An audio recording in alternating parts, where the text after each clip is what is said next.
உண்மையை சொல்ல போனோம்னா விஜய் வந்து ஒரு அதிகபட்சம் ஒரு 5% மேல வாங்க மாட்டாருங்கிறது தான் தனிப்பட்ட என்னுடைய எண்ணமாகவும் கருத்தாகவுமே இருந்தது. ஏன் இளைஞர்கள் செல்வாக்கு நிறைய இருக்குன்னு சொல்றாங்க? இல்ல பொதுவாக இளைஞர்கள் பின்னால போறாங்க, அதெல்லாம் கரெக்ட் தான். நான் ஏற்கனவே சொன்ன மாதிரி பாத்தீங்கன்னா பத்தியா திமுக அதிமுக இவங்க 2 பேருடைய வாக்குகளை நீங்க கூட்டினாலே கிட்டத்தட்ட ஒரு 75% வந்துடும்.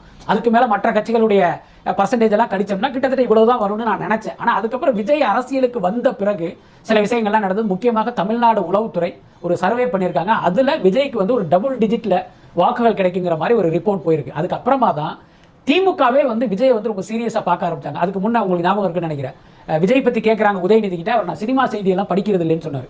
ஸோ அந்த அளவுக்கு வந்து இவங்களெல்லாம் ஒரு ஜஸ்ட் லைக் தட் தான் அவங்க டீல் பண்ணாங்க. இந்த ரிப்போர்ட்டுக்கு பிறகுதான் திமுக வந்து விஜய் வந்து ரொம்ப சீரியஸா பார்க்க ஆரம்பிச்சு தங்களுடைய காம்படிட்டராகவே அவங்க பார்க்க ஆரம்பிச்சாங்க. அது மட்டும் இல்ல, பல தனியார் கருத்து கணிப்பு அமைப்புகளும் பார்த்தீங்கன்னா இதே மாதிரி சர்வே எடுத்துக்கிட்டே இருக்காங்க. ஒவ்வொரு சர்வேலையுமே விஜய்க்கான வாக்கு சதவீதம்ங்கிறது ஒரு ஆச்சரியத்தக்க அளவில் வளர்ந்துகிட்டு இருக்கு. கிட்டத்தட்ட 20% மேல் 27%